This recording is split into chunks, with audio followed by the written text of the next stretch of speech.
人气动漫《七龙珠》今年推出电影《七龙珠超：布罗利》，不仅在日本、美国接连开出亮眼票房，更刷新《七龙珠》系列电影票房纪录。台湾影迷则可透过 4DX 等规格影厅体验对决场面。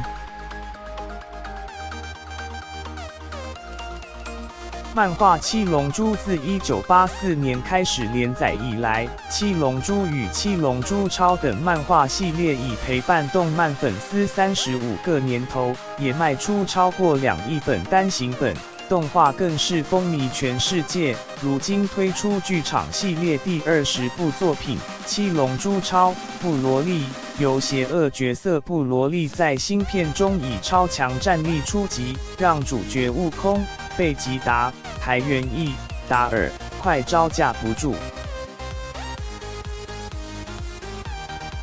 布罗利是26年前首次出现在七龙珠相关故事设定的人物。这个传说中最强的赛亚人左脸颊上有一处明显十字刀疤，多年来持续在粉丝间拥有讨论度。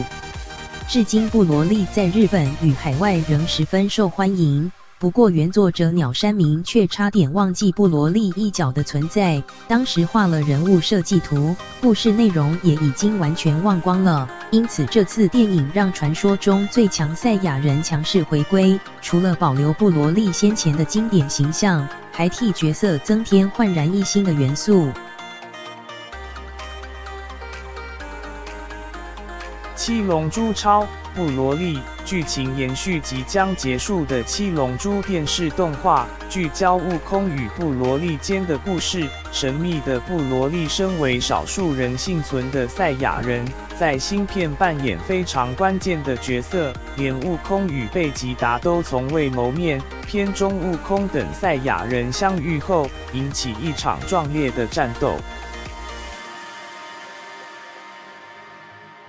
为迎接第20部《七龙珠》系列电影在台上映，片商更引进多种影片放映规格，包括 4DX、MX4D 与2D 等版本。其中 4DX 透过座椅、风力与灯光呼应电影剧情，让观众有多种选择体验新片里众多精彩对决场面。